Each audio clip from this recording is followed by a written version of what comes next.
Good evening. Welcome to Left, Right and Centre. I'm Vishnu Shom. On the programme tonight, a war of words between the Congress and the BJP. Congress President Mallikarjun Kharge hits back at the Prime Minister after the BJP targets the Congress Party's election manifesto as having the imprint of the Muslim League. Mr. Kharge says the Prime Minister and Amit Shah's political and ideological ancestors supported the British and the Muslim League against Indians involved in our freedom struggle. On the show tonight, a deep dive into the Congress Manifesto, the Nyay Patra as they call it. Is it based on minority appeasement as the BJP alleges, or is it forward-looking? Next up on the programme, while the reality of climate change is clearly upon us, the Supreme Court has now for the first time made it clear that we, as citizens, have rights to a clean environment and against the adverse effects of climate change. The ruling is profound. It means that the right against climate change is a distinct fundamental and human right. What are the implications of this? That's later on the program. But first, the war of words between the BJP and the Congress Party. The BJP making the point that the Congress Manifesto, the Nyay Patra, was appeasing minorities. The Muslim League name came up with the Prime Minister stating that this is something which was inspired by the Muslim League. Let's listen in to what the political leaders of both sides had to say. Congress Party को जनता ने बार बार नकारा है, लेकिन इसके बावजूद भी Congress party तुष्टीकरण की राजनीति से पर आमदा है और तुष्टीकरण की राजनीति से बाज नहीं आ रही है। मैंने कांग्रेस के मैनिफेस्टो को देखा, मुझे आश्चर्य हुआ कि यह कांग्रेस पार्टी का मैनिफेस्टो है या मुस्लिम लीग का मैनिफेस्टो है। देश को बांटने के लिए और सत्ता को हथियाने के लिए कहां तक कांग्रेस पार्टी जा सकती है, इसका अंदाजा नहीं लगाया जा सकता।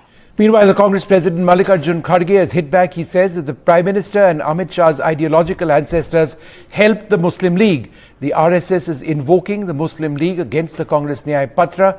Shama Prasad Mukherjee formed governments with the Muslim League. Modi Shah are spreading a falsehood about the Congress Manifesto. There is a stink of the RSS in Mr. Modi's speeches. The BJP's electoral graph is plunging day by day. These were some of the remarks made by Mallikarjun Kharge of the Congress Party in response to what the Prime Minister had earlier said. So where is this war of words going? Let's just go quickly across to my colleague Vasudha before we start our debate this evening. The sparring between the Congress and the BJP over the Congress Party's manifesto gathered steam when the Prime Minister himself talked about this in Saharanpur, where he was addressing a public rally on Friday. The Prime Minister in fact said that the manifesto of the Congress Party had the imprint of the Muslim League and it also had the stamp of the communists. Now, following this, the Congress Party lashed out at the BJP. In fact, the Congress President Mallikarjun Kharge, in a very strong attack at the BJP, said that the ideological parents of the BJP and the RSS have been in line with the Muslim League. He was inferring to the provincial governments which were formed before independence in West Bengal. He also said that the RSS has never supported the Indian freedom struggle. Now, remember, this is an old controversy that keeps erupting every often. The RSS has clarified this, saying that the founder of the RSS, KB Hedgewar himself, was part of the Congress and he has been jailed as part of the Satyagraha. But Mallikarjun Kharge went on to say that the RSS had not taken part in the Quit India movement and the Congress Party had opposed the Muslim League throughout history.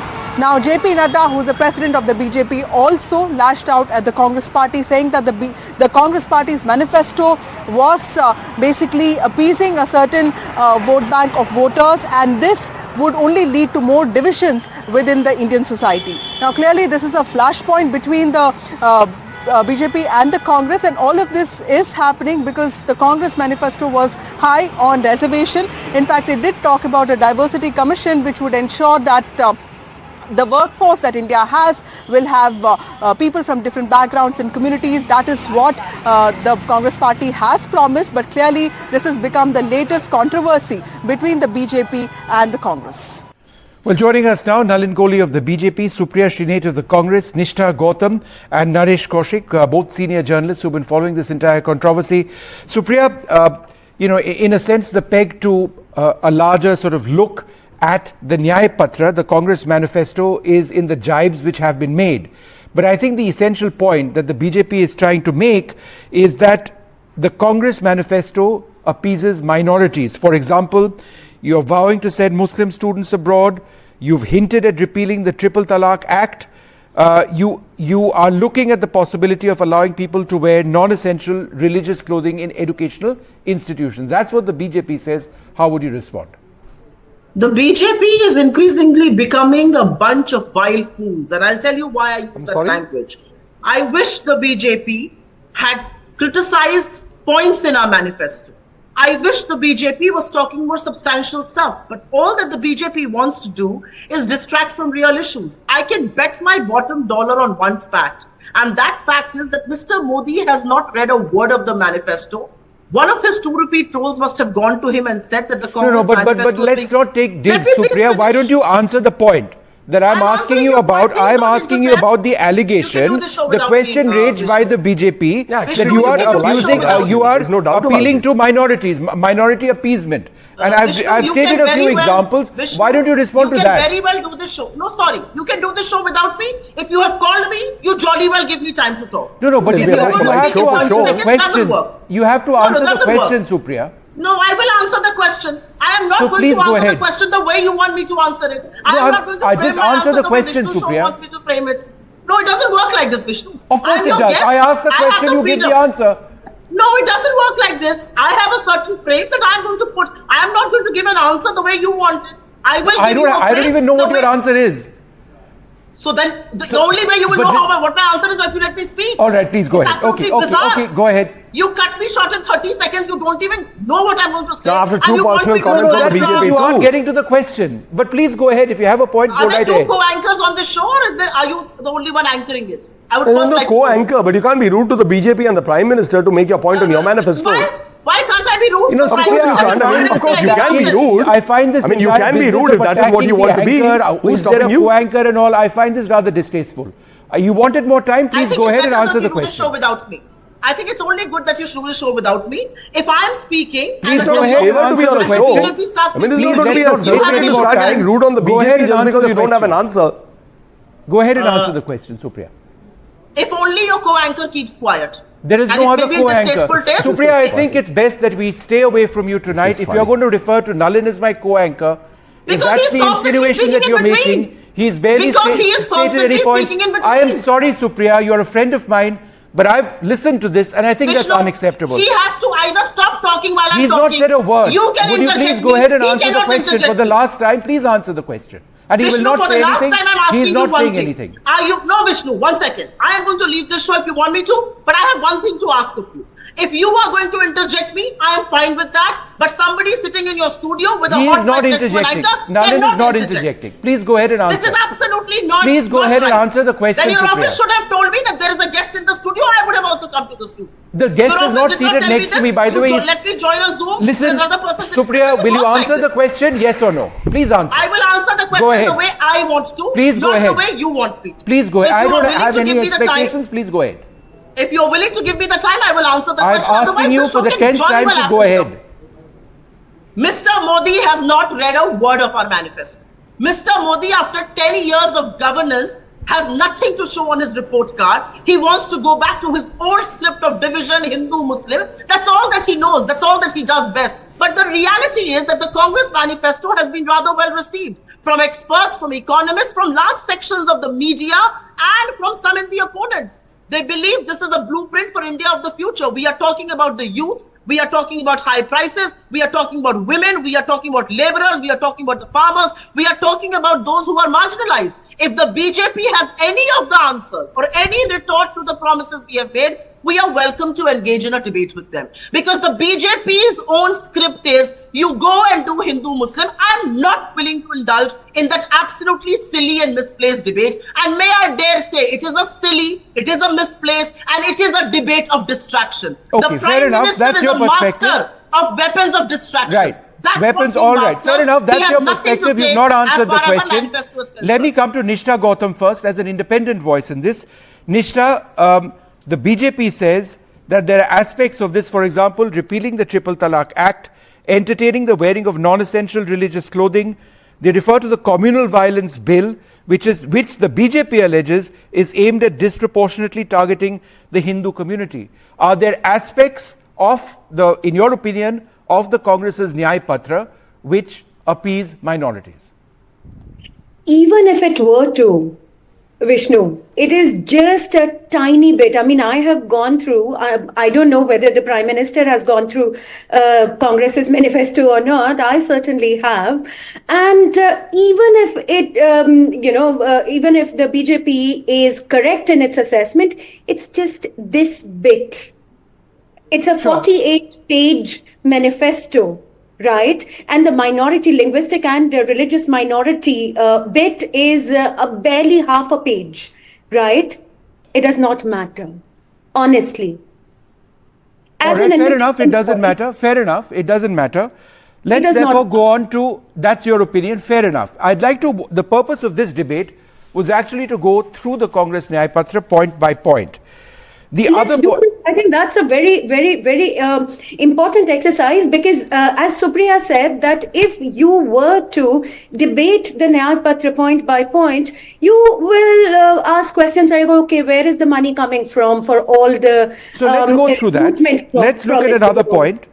I'm sorry, Supriya, you didn't quite answer the question in any which way, but let's move to another point. Caste politics. No. I actually did. You did not let me speak. You kept interjecting. No, you said that the Prime Minister, you said the Prime Minister hasn't read it. But that's okay. This is the new norm of debates. One is adjusting to it even on NDTV. So it's all right. All right. You can keep slamming me on NDTV. That's your prerogative. Caste politics, the next point. I absolutely disagree with the basis of the way you have structured this show. The reality is it's a 48-page document. It has solutions for every problem that has arisen because of this government. I have gone through it very well. I have gone through your thing. But if you're not willing to answer questions on different aspects of this, let me ask the next question. You have asked me one question on a silly proposition of the BJP. No, you refused to answer that question and you're now not letting me ask the next one. But let's not make this between you and me. Let's move on to other parts of what the Nyay Patra says. Let's talk about caste politics, and this is a question to you, Supriya.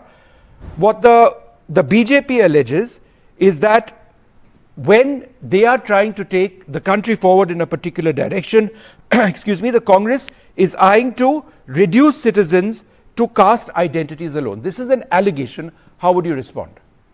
Absolutely not. There are 73 to 75% of SC, ST, OBCs who are a part of our population. They have absolutely no representation, 0 to no representation. 6% of central universities is all that the OBC community is represented in. Are they any less than people who are represented otherwise? And I would like to ask the BJP, we are talking about a socio-economic caste census. Let's hear your stand. Are you for it? Are you against it? Let's hear it for one good time. Are you for a caste census? Are you for a socio-economic census? Or are you against it? The reality is that large sections of our population, which also include the poor of the general caste community, we need to find out how many of these people are there, how are they being represented, what sort of schemes need to be made. How does policy formation happen unless you don't have data on you? And that's what a caste census is going to do, a socio-economic caste census. Is the BJP opposed to it? Because I dare say they will never say no. That's the reality. Nalin, would you like to respond to that? Is he opposed or is he in favor of a socio-economic Vishnu, as far as I know, there's one anchor on the show, so I'll respond to you first. I don't need to respond to someone who has made it a norm to be rude.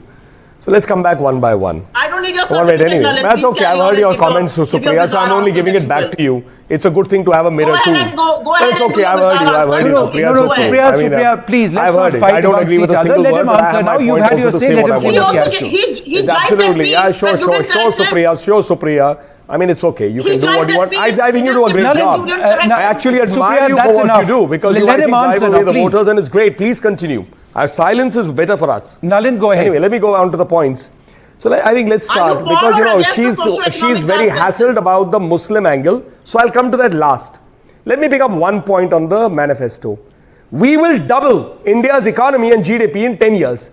Which means the Congress wants to slow down the pace of economic development in India. What a stupid, silly This is exactly, and that is stupid and silly. Silly argument. The Prime Minister says, Supriya, you'll have to hear this. It's enough. It's just about enough. You just can't keep interjecting like that. I understand your leaders. Please bring down Supriya's sound.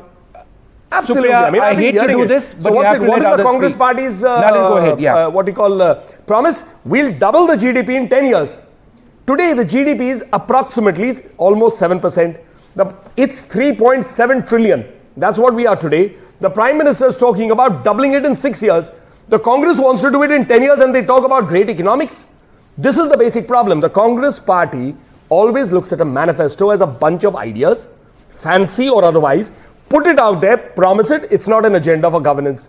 But what they want is clearly to go out there and divide the country. Why? And we will stick to that stand. The Prime Minister's absolutely bang on right in saying that this is a Muslim League manifesto. And I have in front of me the comparison. 1936 Muslim League manifesto, the 2024 Congress manifesto. Three things at least are identical. Muslim League spoke about protecting Sharia and personal laws. So does the Congress manifesto. Muslim League will fight majoritarianism. So does the Congress manifesto. And I want to ask this, how is the protection for this so-called communal act? Only Hindus go out there and murder Muslims? A crime is a crime. Whether that is a Hindu, Muslim, Christian, Buddhist, Parsi, Jew. Are we going to divide crime now on the basis of religion because the Congress has some fancy idea? Will we look at rape as who is the rapist? Which religion is the rapist? Or would we say that a rapist has to go to jail and hang? The Congress party doesn't even understand what Article 14 is. Let's go to the third point. They talk about caste census and all that. This is the new thing. For 70 years, what were they doing? Why couldn't they open bank accounts, couldn't make toilets, couldn't make roads at the pace, couldn't get electricity in every village? Here's a government that performs. The Congress party in Karnataka makes a bunch of promises. Their own MLAs are saying that, can we have some money for development? They say, no, we don't have the money. We can't do it because we've overpromised. So the Congress party, if it wants to drop responsible governance and wants to make a bunch of promises, so be it. Okay. So I just want to go across. The people of India will decide. Okay. Naresh Kaushik, the entire introduction of the Muslim League into this entire discourse, do you believe that it's a bit... down. What sort of a show is this? One second, let Naresh also speak. No, I will come to you after that. We're doing it in turns. Down. We are trying to get every voice in. That's why. I will come back to you, Supriya. The entire introduction of the lingo of bringing the Muslim League in, do you believe that it actually established anything or it's just a political jive? Mr. Well, Kaushik. it is a political thing, but I've also read the Congress manifesto, and I think it's fairly ambitious, actually quite ambitious, I would say. And it talks about freedom of religion, freedom of linguistic freedom, choice of food, etc. And I don't think anyone will disagree with that.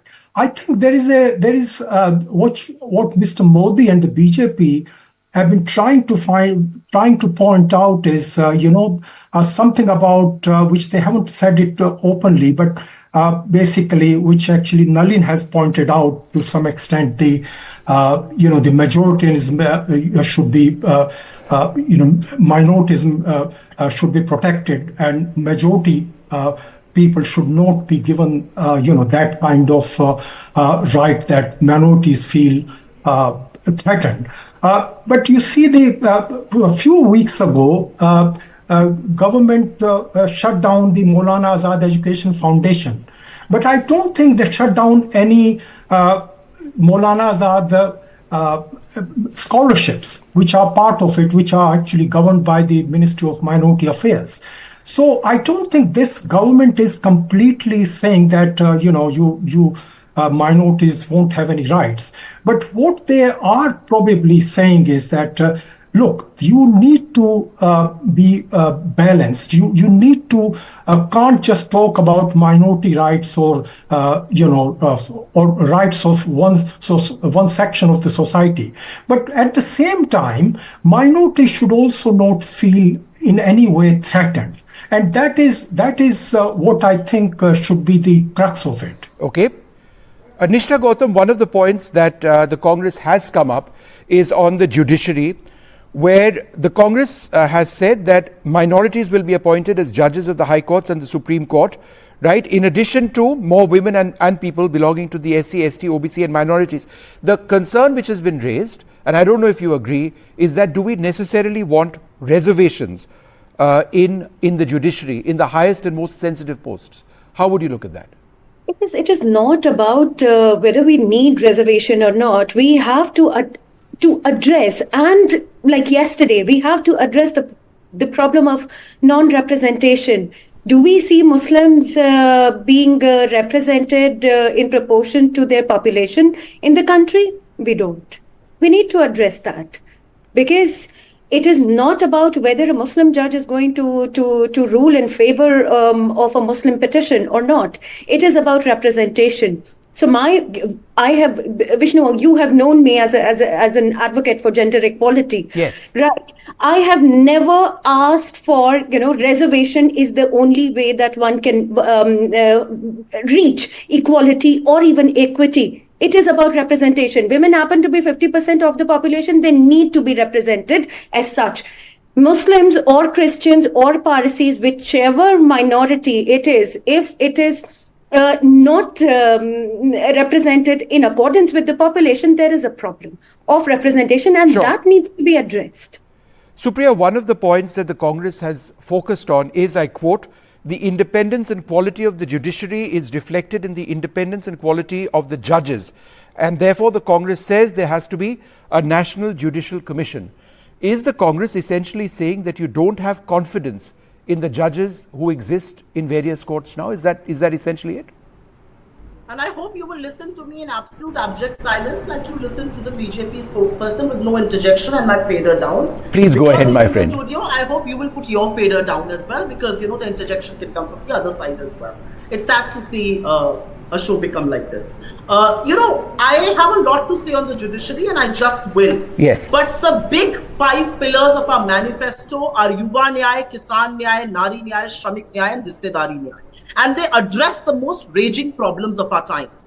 At 9 p.m. this evening, I want to talk about the most raging problems like unemployment, like income inequality, like skewed ratio as far as men and women in workforces are concerned, like high prices, like marginalized communities. I want to talk about all of that. I want to talk about the fact that there is an othering of people happening across caste, creed, religion, and all of that in this country. And our manifesto addresses those issues. Now, if the BJP has a problem on those issues, I'm willing to engage in a debate with them. But the BJP wants to talk about Muslim League, and I will say one line on Muslim League. Way back in 1942, when the Mahatma called for the Quit India movement and the mantra was do or die, and Maulana Azad was our president, India was out on the roads protesting against the British. But Shyama Prasad Mukherjee, their ideologue, and Mr. Modi's ideologue ancestor, was in government with the Muslim League in Northwest Frontier Province, in Sindh and in Bengal, and also wrote to the British on how to suppress that movement. So the love that they share, the affection and the affiliation that they have for organizations like the Muslim League is not new. ये मोहब्बत बहुत पुरानी है, और इस मोहब्बत को ये छिपाए नहीं छुपा सकते.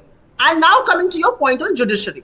I do believe for any democracy, and especially for a well-meaning opposition, institutions like the judiciary, institutions like the media are extremely crucial.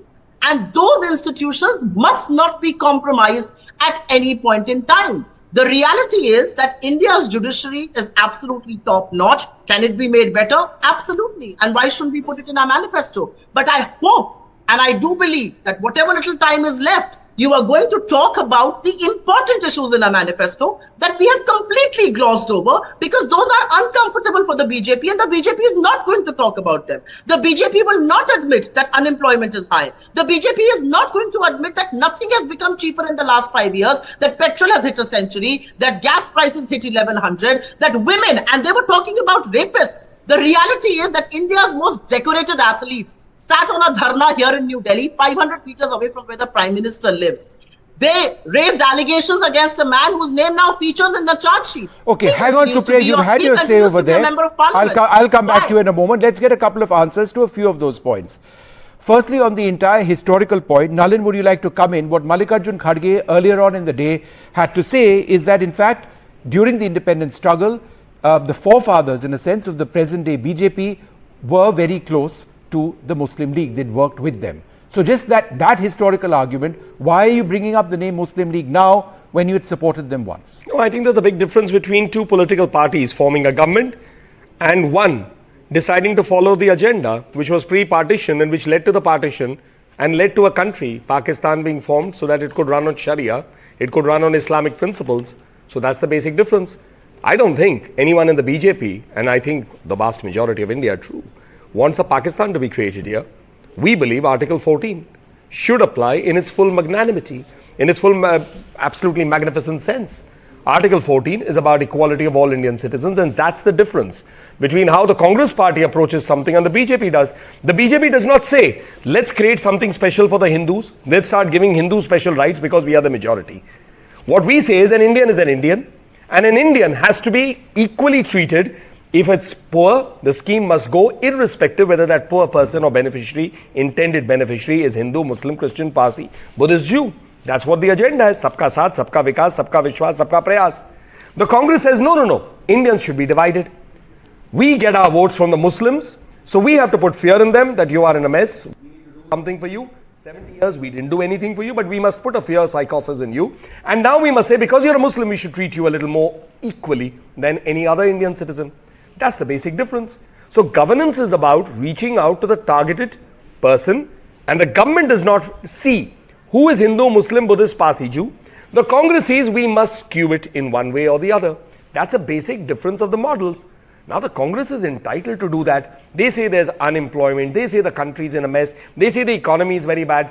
It just beats me after 22 years of politics directly and being involved for the 20 years before that, or at least 15 years, is basically, would people vote for something they don't like?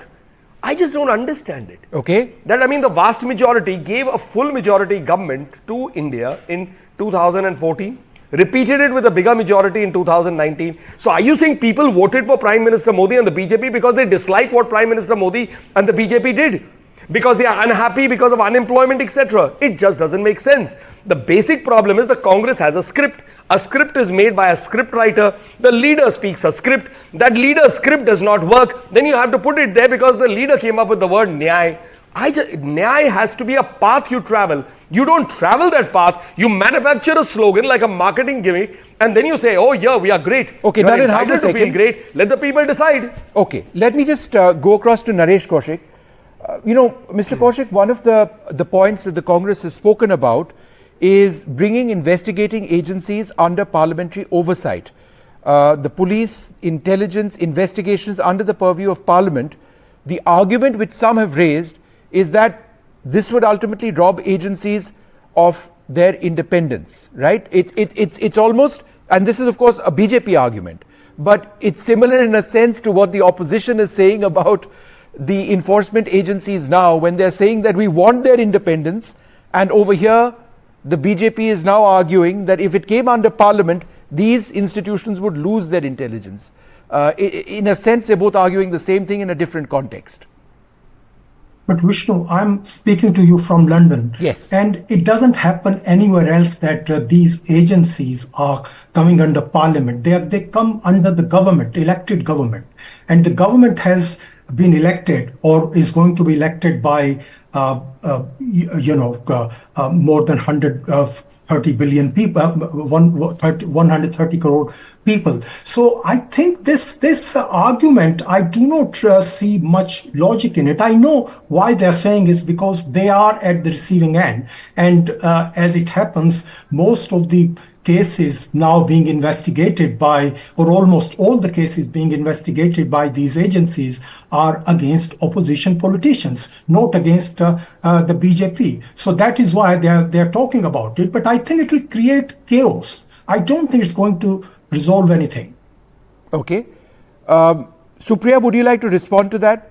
The argument that's been made is that bringing intelligence police investigators under the purview of Parliament may not necessarily be the right solution. Is that necessarily the way to go forward?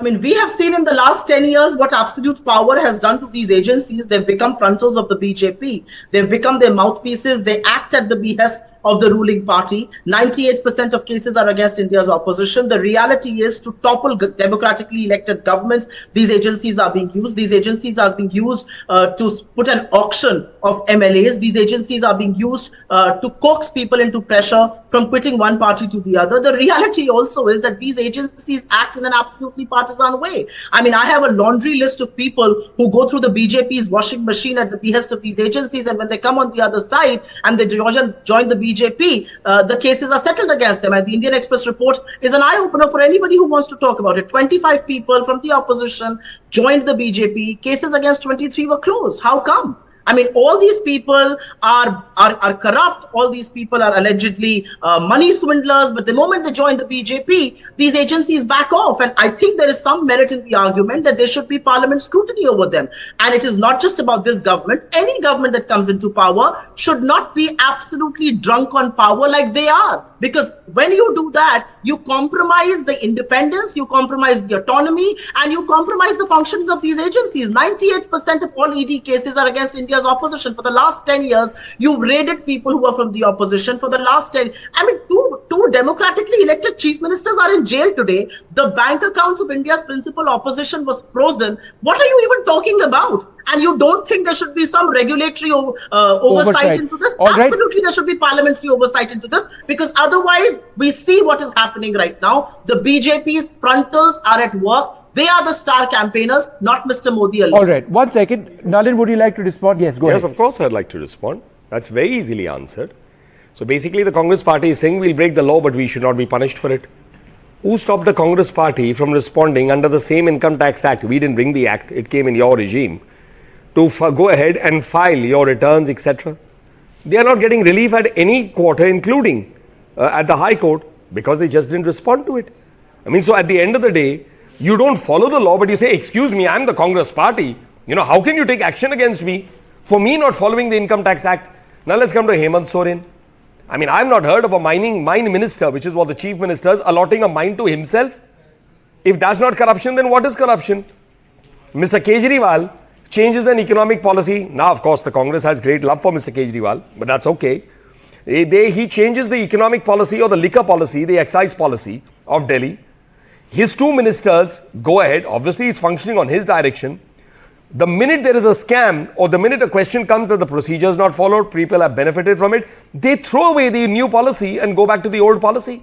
And they have no answer for it. Every time Mr. Kejriwal was called on a summon, he said, I'm either in Vipassana, either I'm traveling, or I'm electioneering, or this is illegal, or I will go next time. He had an excuse, but never an answer. He has to answer finally. It's his government. So basically, what does the Congress party want? That the corruption that's taking place should take place. And why not? If 351 crores cash, 351 crores cash, perhaps it fills the entire studio, perhaps somebody's house.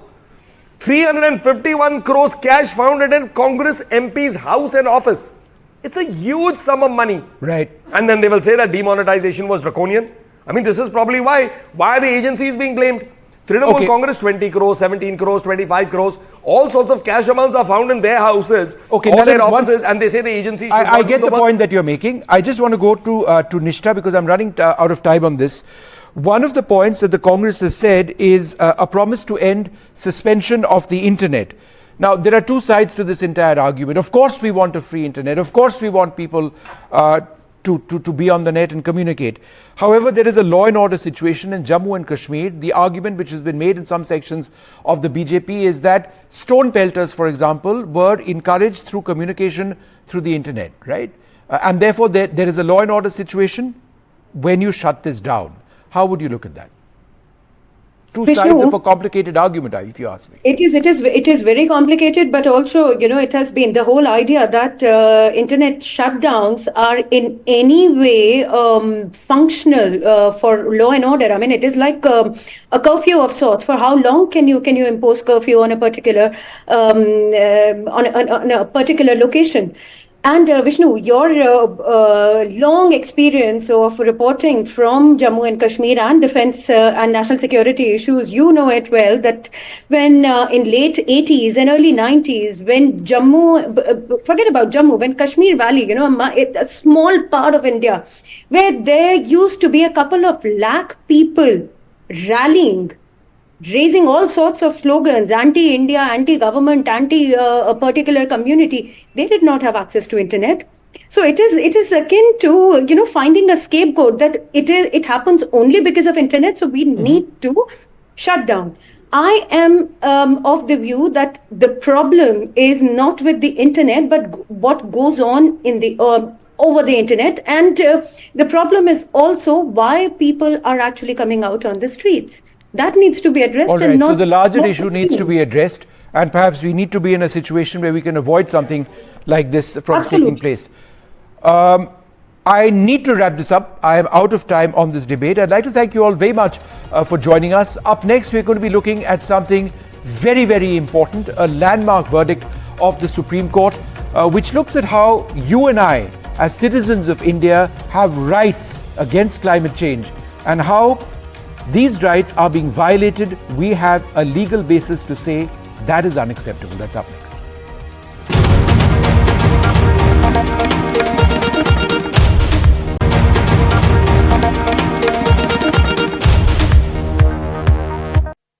While the reality of climate change is clearly upon us, the Supreme Court has now, for the first time, made it clear that we as citizens have rights to a clean environment and against the adverse effects of climate change. The ruling is profound. It means that the right against climate change is a distinct, fundamental and human right. Here are a couple of key points in that ruling. Now, here are exact quotes, in fact. It's yet to have been articulated that people have a right against the adverse effects of climate change, is what the Supreme Court has mentioned in its order. As the havoc caused by climate change increases year by year, it becomes necessary to articulate this as a distinct right. It is recognized by Articles 14, which is the right to equality, and 21, which is the right to life, is what the Supreme Court has said. Now, in passing the judgment which looked at the survival of a critically endangered bird species, the Supreme Court introduced several paragraphs focusing on climate change. Significantly, the court made a clear connection between climate change and the need for a clean, stable environment. The court said the right to health is impacted due to factors such as air pollution, shifts in vector-borne diseases, rising temperatures, drought, shortages in food supplies because of crop failure, storms and flooding. The inability of underserved communities to adapt to climate change or cope with its effects violates the right to life as well as to the right of equality. Finally, the Supreme Court made the point that when it comes to human rights, a violation to the right of a healthy environment has a clearly defined link to rights being impacted across domains. The right to health, the right to housing, the right to water, unequal energy access, it's all interconnected and needs to be seen in that way. All right, so that's a very important verdict by the Supreme Court. What are the implications of this? I'm joined by the petitioner, Dr. M.K. Ranjit Singhvi, Shadant Farasat, the advocate in the Supreme Court, and Afroz Shah, the lawyer and environmental activist. Thanks very much. Shadant, let me come to you first. How important is it for people in this country, for you and me, to actually say that my rights are being violated by air pollution, or my rights are being violated by climate change? We could talk about it, but we have legal basis now. What are the implications? Yeah, just two things. So the context in which this has come is that the Great Indian Bustard is the largest flying bird. And there was a earlier direction of the Supreme Court which said that overhead lines, that is electricity transmission lines, should not be put in an area in Western India where which is the habitat of these birds. So in the context of defining that habitat and partly restricting it, the court has examined this question. In my sense, this is more like a obiter observation, which obiter in legal parlance we mean that something which did not directly arise in for the granting the relief in this matter, but nevertheless it was somewhat of a connected issue. So the real play, you're right that the right against environmental change has been recognized. Right against air pollution, etc., has always been there as part of Article 21. The question is, it's now recognized as a separate head. So I would say that really speaking, what impact it has will depend on more concrete cases where this right is then sought to be asserted directly against certain actions of the government or certain other environmental follies which are happening. But it's welcome that at least as a distinct category, it's now juridically and jurisprudentially recognized. Okay. Afroz, you've been fighting for years and years for the environment in the country. You've helped clean up beaches among so many other things in the country. Now that this clear link has been done on how our fundamental rights are being violated, what are the implications of this and how does this help, for example, your work? First of all, we must distinguish between Now, as a lawyer, I must say that between rights and remedies, Supreme Court may say that you have a right, but if there is no remedy available, then how many times does a citizen go to the court and ask, Yeah, that's can true. we enforce it? You know, as a lawyer, we have seen it over the years, thousands of orders passed in different matters. You know, as a law student, we heard about MC Mehta and all, go on and on and on. But is it right for a citizen to ever come to the court always saying that, oh, my right is violated, help me, the judges must help me? And you know, two lines in this judgment which strikes me the most, which Justice Chandrachud put it very succinctly. He says, though international solar arrangements we are following due to some arrangement between India and other nations, which is absolutely great, but there is no law on this country on solar or climate change or environmental pollution. Look at our Environmental Protection Act. It stems from an international treaty. So is this order. How can not a parliament pass laws? Look at our constitutional scheme. You have the powers distributed between under Schedule 7, List 1, List 2, 3. Environmental protection does not find a mention in all the schedule.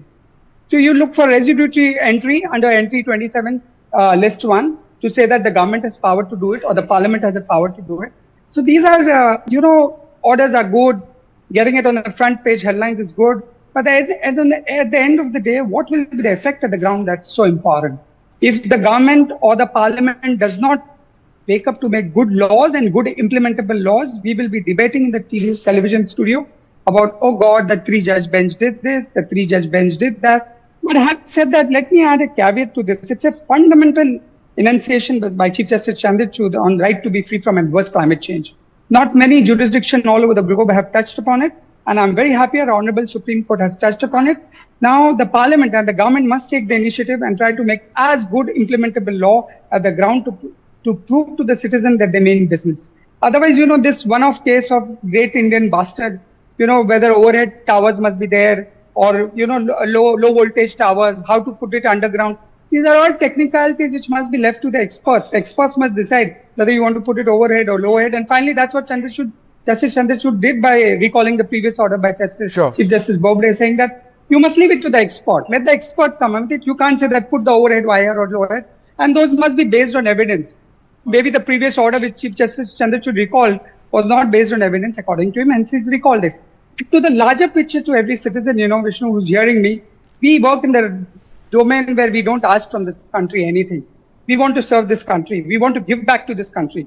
We have been asking for so long for everything from this country. And for a moment, I'm not saying that please don't vote out your government if they don't start up to your expectation. But having said that, there is something much more needed to be done other than just the Supreme Court order.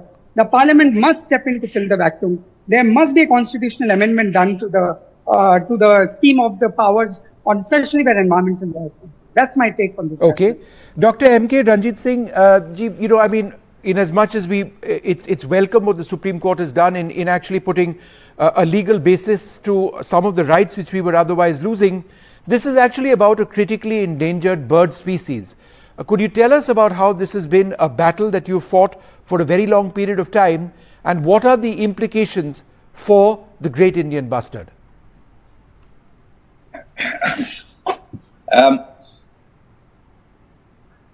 Go ahead, sir. Firstly, I think, if I may be permitted, yes, I think it is totally misleading, and it is misguiding both the court and the nation to say either we fulfill our needs for alternate energy or save the bustard. Both can be done. Mm-hmm. Firstly, or do we have to cover the last remaining habitat of the bustard in the world where they're breeding? The prioritized area. Do we have to cover them to meet with our need for alternate energy? Of course not. There are many other places. And anybody who says that this is the only way to meet it is unfortunately misleading the court and the nation. So, because, and this is not just for the bustard, it is for the local people who practice animal husbandry to save the orans, which are heritage sites and sacred groves, all that. So one is that. there are many other places you can have that alternate energy. And let me run through this very quickly. There is a line running through. There is the Gujarat government did a wonderful job of covering all the canals with solar panels. Why can't this be done in Gujarat and Rajasthan, where there is 900 kilometers of the canal running? You don't have to acquire land. You don't have to put electricity lines. You are covering the water and therefore preventing evaporation, which is so important to prevent in the desert. And most important of all, you have water underneath. These panels require huge amounts of water to clean those areas, to clean the surface. It's been calculated at 30 gigawatts of solar panel or any energy requires from 1100 to 3100 crore liters of water. In the desert, you're going to mine water.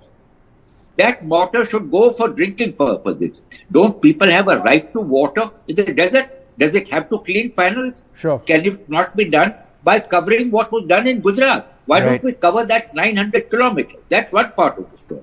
Okay, Dr. Ranjit Singh. Yes, sir. Go ahead. The second part is that even there you can take, the lines are there. It's been proven you can take them underground. Something like 18 to 20% of the losses in the past years, Wildlife Institute report, has resulted in the death of bustards. The bustard cannot sustain that. Why don't you take those lines underground which are there? One is the solar panel covering the area for other uses other than just the solar panel covering. The second is to take the lines which are there and future underground. Okay, Dr. Ranjit Singh, I take the points that you're mentioning and the focus on what you're saying, sir. But sir, I'm only interrupting you because, we have only a limited amount of time and I wanted to go across to Sunita. I understand the points you're mentioning and the significance of that as the petitioner focusing on this critically endangered bird. But Sunita, I actually want to go back to what I was also looking at, the right against climate change. And I think what is important is for the first time, the Supreme Court, in talking about our rights, Article 14 and 21 protects us against the right, protects us from climate change, right? Significantly, the court makes a connection between climate change and the need for a clean, stable environment, right? That is also a part of our rights. Yeah. You can't look at the environment and then say, okay, but I'm talking about the environment, I'm not talking about air pollution. How important is that linkage from a legal standpoint now? So, Vishnu, the court has taken its own work a step ahead.